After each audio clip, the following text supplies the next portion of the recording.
To make these egg rolls, all you need to do is lightly spray a pan, add in some ground pork or whatever you like, add in some seasoning and mix it till it's cooked.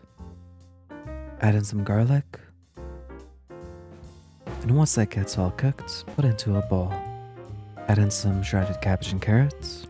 You just want to soften up a bit, then add in some more, mix it, and then put it in a bowl. Add in some green onions if you'd like, and anything else you want in your egg roll. Then get your egg roll sheet, place 2 to 3 tablespoons of your filling, tuck it in, use a bit of water to seal it in.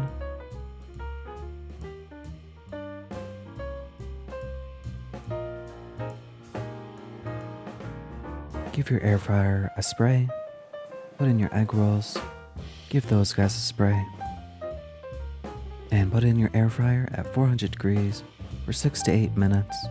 Flip it halfway, and you get something like this. I did it the very simple way. You guys can add in more stuff, make it more complex, taste better, but gets the job done.